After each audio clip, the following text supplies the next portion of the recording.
안녕하십니까. 오늘 5월 5일 어린이날 새벽 시간입니다. 창세기 원문 읽기 어느덧 45강입니다. 지난 시간 2장 12절까지 했는데 오늘 2장 13절부터 계속해서 그 간이라는 이른바 동산, 에덴 동산 할 때 그 동산이지 않습니까? 그것에 얽힌 말씀을 통해서 우리가 원문 읽기를 계속 이어 나가겠습니다. 원문 읽기를 읽는다는 것을 잘 알지 못하는 사람이 아직도 대부분 아닙니까? 소리를 내서 읽는다. 단순히 막연히 그냥 아무런 것도 없이 그냥 소리만 낸다는 그런 뜻이겠냐고요. 그런 의식이 있든 없든 그건 이미 하나님 말씀에 대한 고백이요.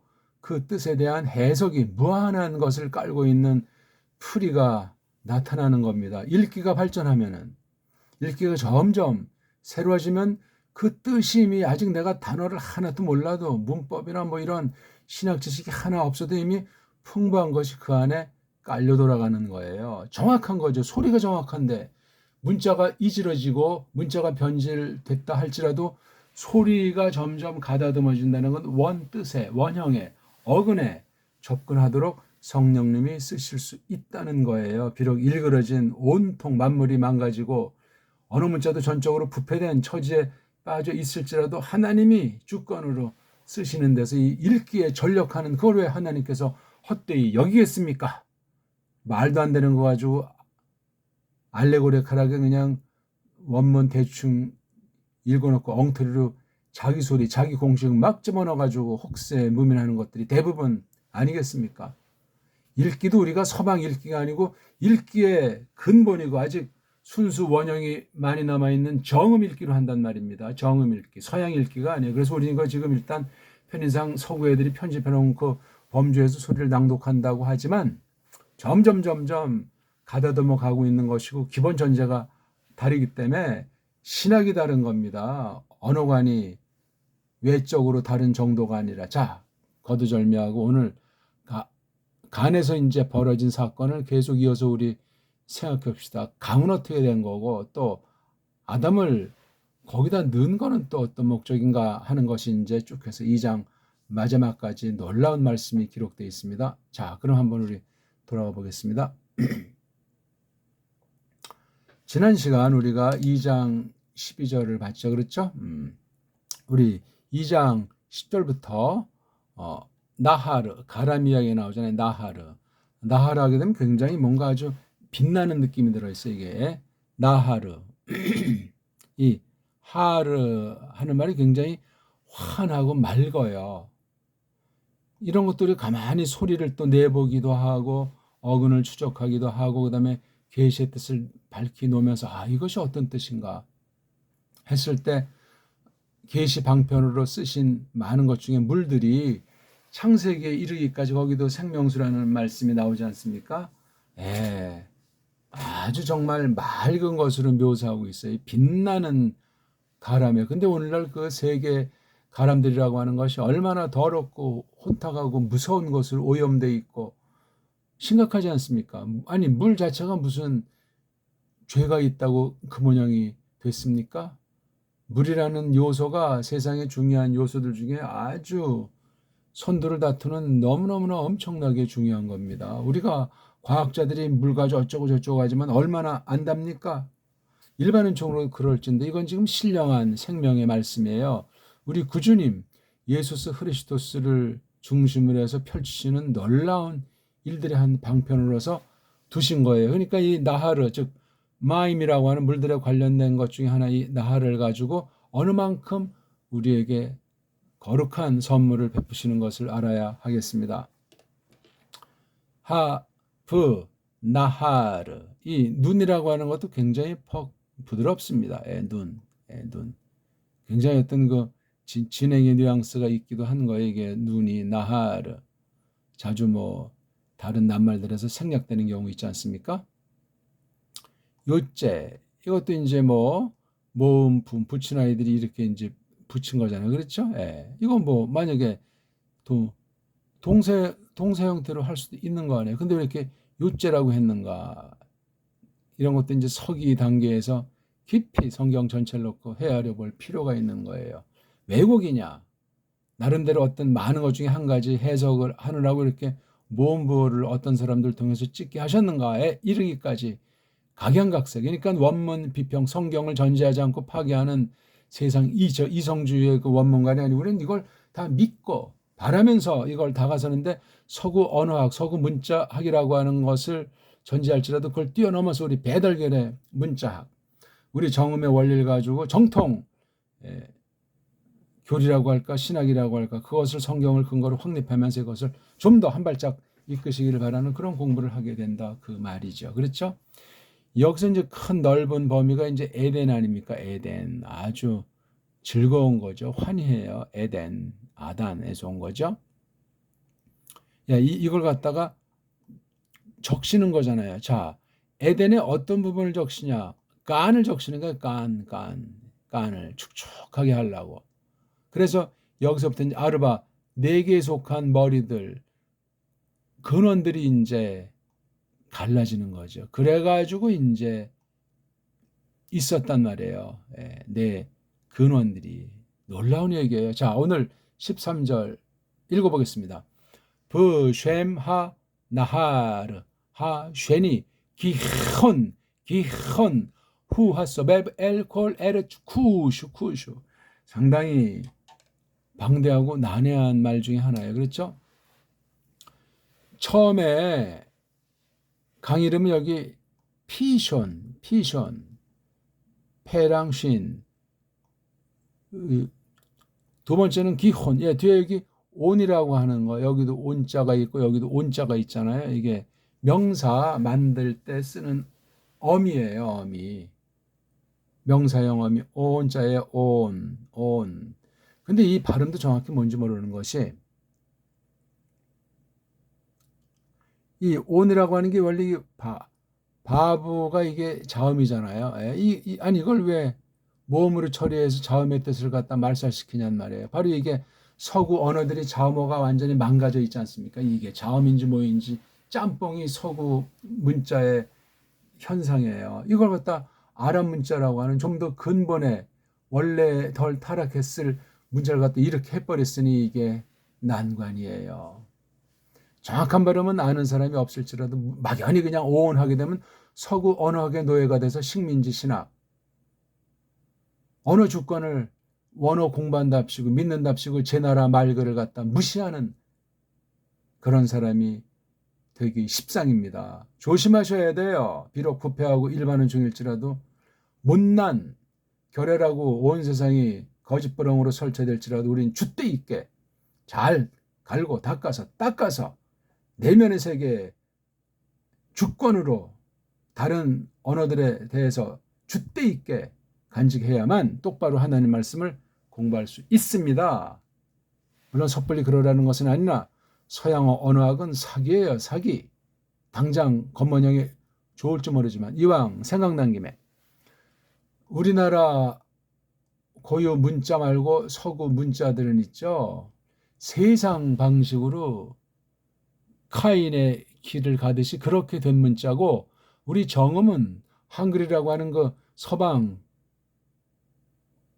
하나님을 대적하는 세상을 사랑하는 그런 문자, 그중에 특히 식민지 노예 종문자로 딱 변질된 채로 나타나 있지만 우리 근본 언어는 세상 문자라는 것보다 어떤 종교 문자라고 할까? 어떤 신에 대한 경외하는 그러면서도 만물을 사랑하는 그런 문자가 정음이 올시다. 성격이 달라요. 이런 것도 한번 마음에 염두에 두고 언어에 대한 생각을 연구를 한번 전진시켜 보십시오. 놀랍습니다. 지금 한글이라고 하는 것 때문에 한국 사람들의 심정이 강팍해지고 얼마나 개인주의고 망가졌습니까? 서양 따르느라고는 서양 언어가 그러한 건데 그걸 우리말로 닦아내는데 그런 것들을 구별해내고 보존하는 건 고유어들을 잘 부려 쓰는 그런 결례들 몫이에요. 사탄이 그냥 모든 결례들을 또한 결례들을 구별하는 그 언어를 그냥 냅둔답니까? 그렇지 않습니다. 꼭 기억하십시오. 우리나라 정음을 제대로 알고 사랑하는 신자들 찾기가 어려워요. 흉내 내봐야 그냥 한글 전형주의에 그냥 쉬운 말을 쓰자, 고운 말을 쓰자, 그런 정도에 지나지 않는데 뿌리가 이미 없어진 채로 서양의 마수가 깔려있는 식민지 경영의 한 방식으로 언어관을 틀어진 한글주의라고 하는 것은 말도 되지 않습니다. 그 자체가 범죄일 수가 있어요. 완전한 언어 문자는 없다지만 줏대가 있어야 되잖아요. 줏대가. 각 나라들은 다 자기네 언어 문자의 줏대들을 찾으려고 방방 뜨는데 이 나라 여기는 완전히 그냥 똥인지 된장인지 구분 못하고 현실적으로 또 돈이 되고 쾌락이 되면 무조건 그냥 그때 딴 나라 문화를 그냥 접수하려다가 우리말을 저버리고 딴 나라 엉터리 문자 자음과 모음이 구별이 되지 않고 음소 자체가 뒤범벅이 된 그런 문자를 받아들이면 그 사람의 사상과 심정이 어떻게 되겠어요? 그렇게 완전히 혼미 가운데로 망가지는 거예요. 일반인청 처지에서 그런 정도로 혼미해지고 더러워진다면 어떻게 특별 계신 하나님 말씀에 대한 태도가 정당해질 수 있겠어요? 무서운 얘기입니다. 이거는. 곰곰 생각해 보십시오.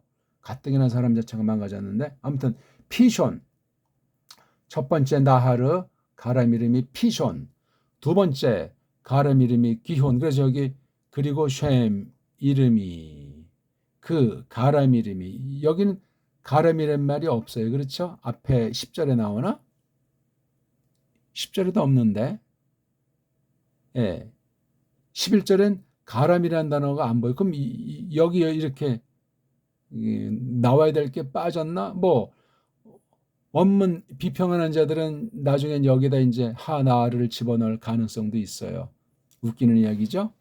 여기 뺀 건 뺀 거대로 있는 건 있는 거대로 보면 돼. 그럼 요거 넣은 것만큼 요걸 좀 뭔가 고조시켜 준 것 아니겠어요? 지금 강의 4개라고 하는데 그건 되게 그냥 지나치는 경우들이 많아요. 그냥 지나쳐도 되겠냐고요. 이게 건방지게 하나님 이름이 나오면 거긴 잔뜩 그냥 집중하고 평범한 세상 글 갖고 뭐 이게 무슨 믿음의 상관이나 있나 하는 그런 낱말이나 그런 억구들은 그냥 대충 술렁술렁 지나가는 건 성경 대하는 태도가 아니고 원문 하나만화가 되겠습니다. 읽기를 그쯤 되면 정말 정신 차려서 전력 기울여서 발전하는 읽기를 하겠냐고요. 하지 않죠. 그렇게 교만 떨고 겸손하지 않고 외형으로 큰 거, 그럴싸한 거, 사람한테 인기나 끄는 쪽으로 나가는 건 그건 이미 교만이요.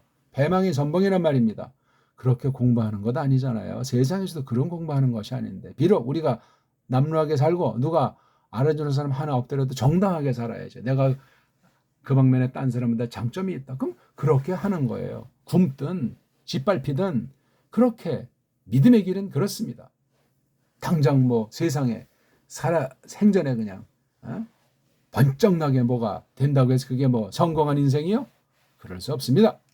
자, 어쨌거나 브 그리고 쉔 이름 쉔을 이름이라고 했어요. 쉔 쉰과 매임자를 썼어요. 그렇죠? 쉔 우린 이름 어떤 게 좋습니까? 이름 쉔 미국말 써서 뭐하지만 독일말로는 남해지만 이름을 name이라고 합니까? name 다 이렇게 뭐 미음자들이 들어갑니까? 우리 이름에도 미음자,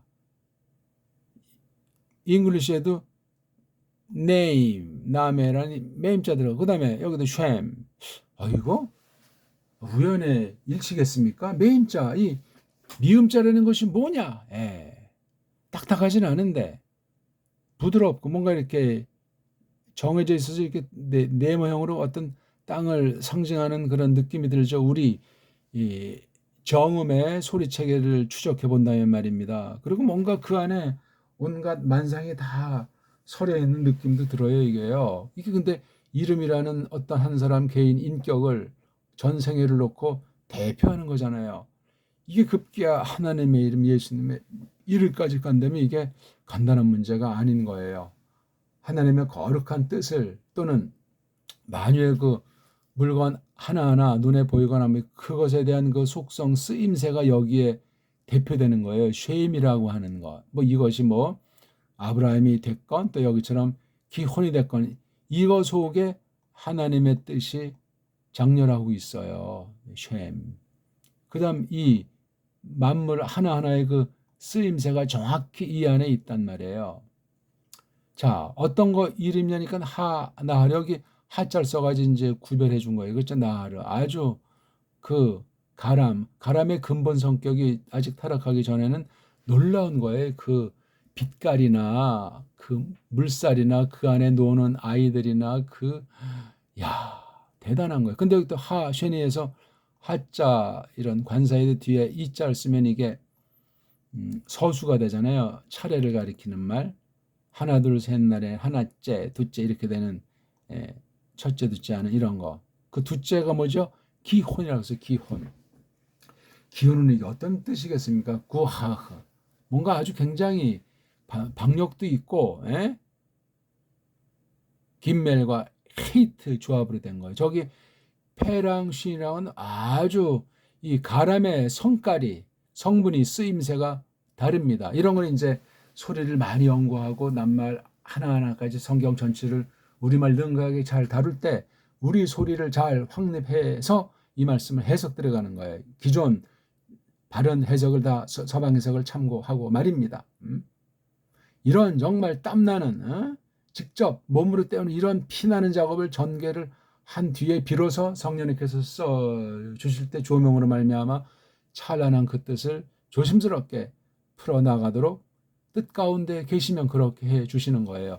이것도 기헌 자음 발음에 사력을 다해서 그렇게 발음을 내야 돼요. 이거 원문 비평에서 점 붙이고 모음 붙인 아이들은 제대로 읽지를 못합니다. 아랍 문자에 대한 알레르기, 아담 문자에 대한 주눅든 것이 서방 문자들에 있기 때문에 그러합니다. 자, 그 다음에 여기 후라고 하는 말씀이 후. 이게 인칭대명사. 기혼이 남성이니까 벌써 가람 그러면 남자 느낌이 들지 않습니까? 그래서 이렇게 대명사 써요. 그것이야말로 앞에서 그랬잖아요. 후서베 여기도 후서베 뭐 공통으로 들어가는 내용이 되겠습니다. 그렇죠? 그 다음에 여기 피조는 하빌라 굉장히 아주 부유하고 번창한 건데 여기 또 쿠슈에 대해서 말도 많잖아요. 뭐 이게 뭐 뒷날 뭐 에디오피아다 뭐 이렇게 확실히 알 수 없어요. 에덴이라고 하는 존재가 노아 당시 때문에 얼마나 완전히 바뀌어서 없어졌겠어요. 상식으로 생각해도 상식으로 신께서 보존하려면 하셨겠지만 그러니까 이 아담을 놓고 뭐 고고학을 앞세운 전부 다 인본주의 그릇된 신학이 올시다. 지도를 놓고 또 뭐 깝적거리고 유프라테스 티그리스가 어떤 것이고 또 어느 상상에 강들러서 추적하는 건 쓸데없는 사기입니다. 그렇게 성경 해석하는 것 아니고 이른바 뭐 그런 것이 굉장히 권위 있는 양 지나치면 그 엉터리가 성경 해석에 들어와서 망쳐놓을 수가 있어요. 들리는 얘기로 쉐레그 브루트도 지금까지 있는 거 다 로마 카톨릭이 만들어 놓은 뻥이라는 설이 있지 않습니까? 근데 그냥 대구 그거 고집하는 사람이 있는 거 이건 줏대가 없는 언어가 아니에요. 줏대가. 우리가 그걸 다 뭐 고적을 답사하고 자기가 확인했다고 해서 성경이 절대권의 말씀으로 증명되는 겁니까? 알자 없는 거 성경 자체는 그냥 고고한 거예요. 믿든 말든 엉터리로 해석하는 것에 대해서 하나님께서 징벌해 버리십니다. 모르면 모르는 채로 그냥 둬야 되지. 알려고 하는 마음을 늘 품을지라도 말입니다. 어떤 것으로 성경을 해석한단 말입니까? 어떤 시대, 어떤 사람들이 무엇을 근거로? 말도 안 되죠. 서구가 동양을 정복했을 때 그런 고고학 뭐 이런 역사 언어 전부 그냥 장악해서 다 버무려 가지고 상상의 날개를 핀 게 역사 유물에 대한 평가예요. 그런 것이 성경 속에 기어들어와서 원문 비평이다 뭐 사본학이다 고고학이다 어쩌고 저쩌고 해가지고 수라장을 만들어 놨고 지금도 끊임없이 새로운 전술로 성경을 완전히 일그러뜨리고 성경을 차라리 믿지 않는 사람이 순박할 정도로 가능성이 있을 정도로 성경 얘기만 한다면서 그 사람 속에 세상 지식이나 거짓말들이나 검증 안 된 것으로 꽉 차 있어요. 오늘날 과학주의 아닙니까? 철학주의를 넘어서 과학주의가 지난 400년을 수놓고 있는데 심각한 겁니다. 자, 아무튼 문장이 그래요. 부셈 하 나하르 하 쉐니 기헌 후 하 서베브 이거 소베브도 여기 예, 분사로 해놨잖아요. 그렇죠? 수업에 보면 이렇게 이렇게 하는 거 삥 두른다. 어디를 이렇게 거쳐서 둘러 가는 걸 이렇게 분상들. 그러니까 이게 모든 땅인데 어디 모든 땅이 쿠슈. 예. 쿠슈가 얼마만한 지역인지 여기를 휘둘러 가지고 지나간다는. 그러니까 이런 곳이 굉장히 문명이 발달했던 거예요. 그 당시 이 문명에 대한 것을 모세가 어디까지 어떻게 얼마나 알고 있었는지는 모르겠으나 에? 쿠시의 모든 땅이다. 이 기혼이라고 하는 이름 이게 언제 이름을 지어준 겁니까? 하나님이 지어주신 이름입니까 이거? 에? 하나님이 이름 지어주신 거냐? 아니면 뒷날 모세 이전에 누구가 아니면 모세 당시 모세의 지식 범위 가운데 그 곳 비슷한 곳에 이름을 이렇게 했다는 것을 그 자료를 가지고 여기다 성경에다 쓴 겁니까? 이건 계시예요. 계시. 이런 이름이 현대 지도에 어디 있다고 해서 이 이름이 그곳이다. 그런 법은 없어요. 속지 마세요. 말도 안 되는 소리예요. 이 아랍 문자의 원형도 없고 이 모음부어는 갖다 붙인 것에 지나지 않고 자음 발음을 누가 정확히 아는 사람이 있겠어요. 헬레말 통해서 라틴과 서방 언어가 됐는데 그려낼 수가 없어요. 알파벳가 달라가지고. 이런 코미디는 우리가 이미 들쳐업고 다시 정말 생각해야 돼요. 지구 역사가 수십억만 년이 되건 어떤 애들처럼 뭐 지구 역사가 뭐 BC 뭐 4천년이니 5천년이니 다 그런 썰에 왜 휘둘립니까? 성경이 역사책이에요? 역사 가운데 이루어진 사실은 분명한데 세상 역사학이라고 하는 인문학에 있는 타락한 그런 걸 적용해서는 얘기가 안 되고 한쪽은 뭐 성경을 강조하기 위해서 세상 지식층에 또한 그것을 근거로 권위 있게 나타내보려고 하는 그 정성은 가상하나 그건 완전히 인본주의예요. 성경 자체가 얼마나 우렁차고 빛나고 절대 권위가 있는지는 거듭난 사람들 몫이에요. 그렇다고 믿음을 뭐 신기하게 신비주의를 그냥 자기 개인마다 엉터리로 이렇게 갖다 붙여 쓰면 된다는 말은 결코 아닙니다. 어쨌거나 오늘 여기 이제 이런 성경에 있는 이 고유명사 땅 이름이건 가람 이름이건 그렇죠?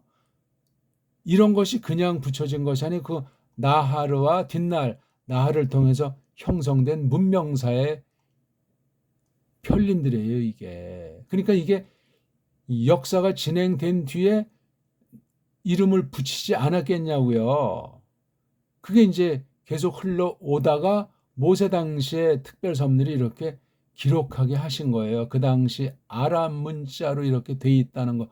거기까지는 알 수 있고 그전에는 어떻게 돼 있는지 알 수가 없는 거예요.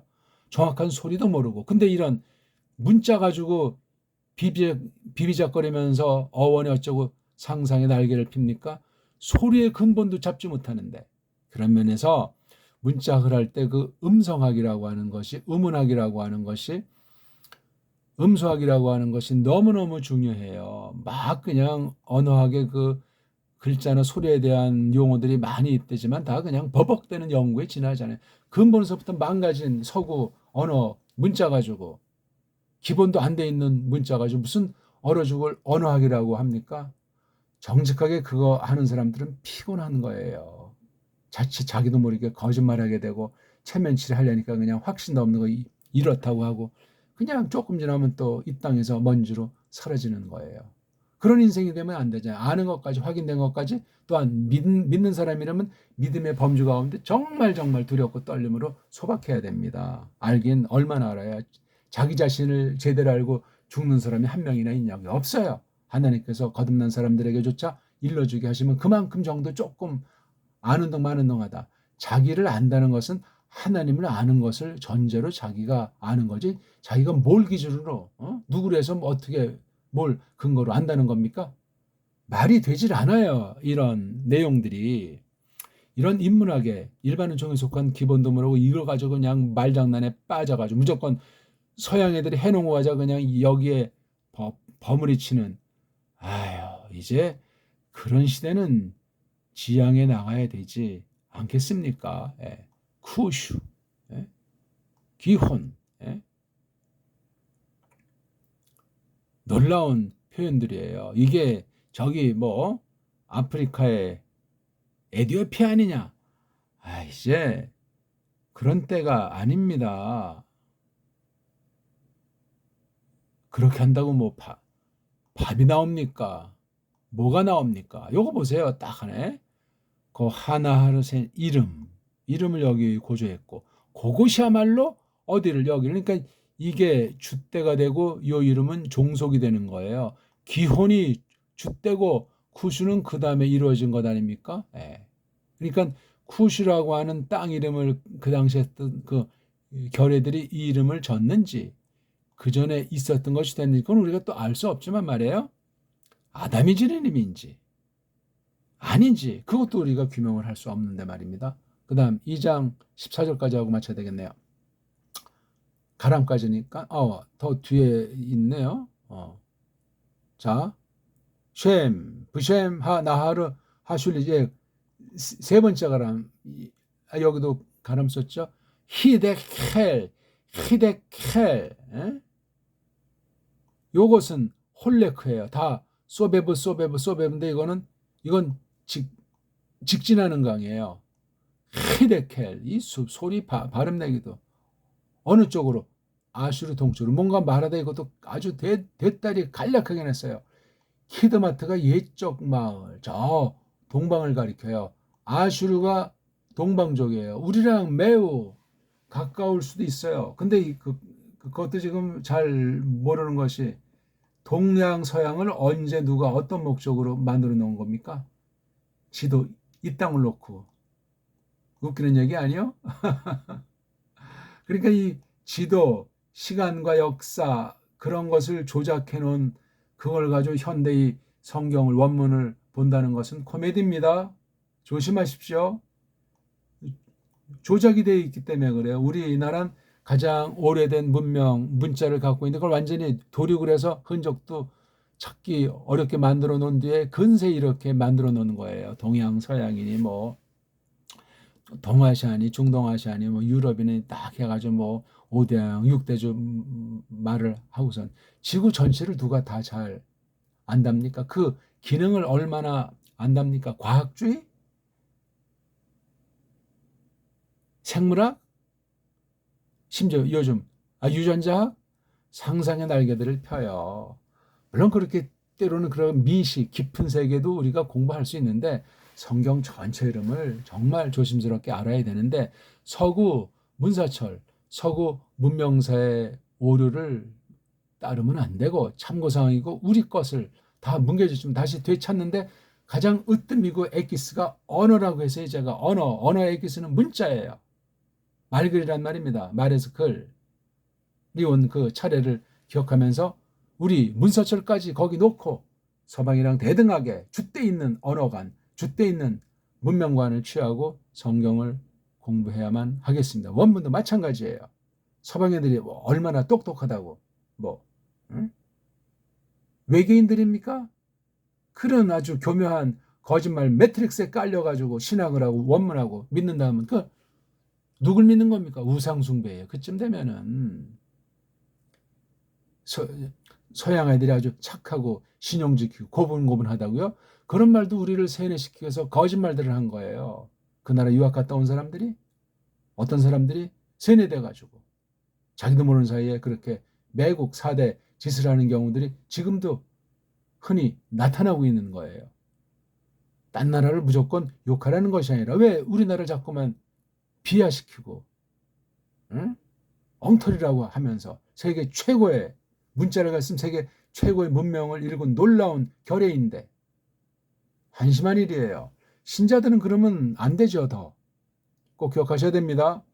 그 다음 부하르 그 가람 여긴 이름도 없어요. 그렇죠? 그 네 번째 가람 그것은 그냥 프라트 프라트 예? 이게 뭐 유프라테스 그 히데겔이 뭐 티그리했어요. 아이고 참 한심하죠. 그런 설명한 책은 다 그냥 갖다가 버리십시오. 또 그걸 또 해가지고 써먹는다고. 성경 공부에 또 한다고. 말도 안 되는 소리들을 하고 있죠. 자, 여기 근데 이 강은 어떻게 흐르는지 프라트에 대해서는 없어요. 없으면 엄대로 알아야죠. 여긴 홀레크라고 썼잖아요. 앞에 봐도 여기 소베브, 그렇죠? 또 여기 소베브, 첫 번째 소베브, 그렇죠? 여기 쉐니, 두 번째도 소베브, 세 번째는 홀레크. 걸어간다 쭉. 여기는 없어요. 그냥 프라트. 이게 파라자만 하나 가만히 우리가 볼 때 파라트는 타버가 똑같기 때문에 파라로 볼 수 있는데, 이게 뭐냐면 아주 넓은 느낌이 들고 그다음에 열매를 맺는 느낌이 들어요. 이게요. 파라, 뭐가 이렇게 쫙 퍼져나가는 거예요. 이게요. 다야 내 가람 이름이 특성이 있고 굉장히 그 나르라고 하는 기본 속성을 지니면서 어떤 문명을 일컫기에 이런 이름들이 뒷날 붙여져요. 그러니까 나하르 속에 있는 어떤 광물이든 어떤 특징들이 그걸 개발해 가지고 문명을 이룬 이름들이 브라트, 히데켈, 쿠슈, 그다음 하빌라. 여기 땅 이름 말이에요. 하빌라, 쿠슈. 그다음 여기 아슈르 동쪽. 여기는 프라트가 가람 이름인지 땅 이름인지 그냥 한번 땅 이름으로 보는 게 좋을 것 같죠. 왜냐하면 앞에 이름들이 나오잖아요. 후 앞에 그 강 이름들이 나오고 그다음 땅 이름. 여긴 후 앞에 없어요. 이름은 몰라요. 이건 땅 이름이에요. 강 이름이 아니라. 추정권 봤어요. 후 땅 이름. 다 그렇게 나와 있잖아요. 후 하빌라 땅. 그 다음 여기 후 쿠슈 땅. 후 아슈르. 이건 땅이 아니고 아슈르 동방. 특수한 이름이에요. 이거요. 여기는 아예 없이 그냥 프라트. 이런 변화도 성경에서 주의 깊게 살펴보는 것이 좋겠습니다. 아무튼 오늘 2장 13절 14절을 보면서 에덴이라고 하는 곳에 있었던 이게 이제 에덴이라고 하면은 여기에 어딘지 조그만 그 간이 있는 거예요. 간. 그래서 에덴에서부터 강이 나왔는데 간 전체를 흘러가면서 이게 넷으로 이제 나눠졌다는 거죠. 흘론적으로 되돌아가진 않았을 거 아니에요. 그래서 여길 거치면서 네 가지가 됐다는 그림으로 첨부하지만 이 에덴이라는 뜻, 간이라고 하는 상태에서 이게 아주 찬란한 문명, 영적으로 이제 교회는 신국이니 그런 것에 대한 예표라고 하듯이 아주 이렇게 사방이 쳐져 있는 거예요. 이렇게 딱 다른 곳으로부터 구별된 상상할 수 없는 어마어마한 곳이었다는 사실을 이제 뒤에 가면 이제 그 내용이 2장 15절부터 좀 더 이 간을 통한 하나님의 경륜을 잘 설명하고 있어요.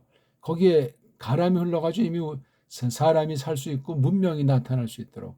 그래서 최초의 언어, 이 간의 언어가 무엇인가 하는 것도 우리가 성경 자체 안에서 각 결의 말로 유추하고, 우린 배달 결의라서 정음을 가지고 유추하게 돼 있지 한글 가지고 유추하게 돼 있지 않습니다. 한글이 정음이랑 아무런 연줄도 없어요. 더 망가뜨리고 교묘하게 속이는 짓 하는 거짓말 언어, 사기치는 언어, 제국주의 언어, 매트릭스에 하나님 똑바로 믿지 못하게 하는 여러 악한 성격에 깔려 있는 것이 한글이라고 하는 것을 꼭 기억하십시오. 완전한 언어 문자는 없지만 배달결에게 지난 날, 수천 년 지난 날, 수천 년 이끌어온 그 정음이라고 하는 우리 언문의 문자 체계의 그 소리에 큰 원리가 담겨져 있는 것을 꼭 공부하시면서 그렇게 낭독하시면 좋겠습니다. 고맙습니다.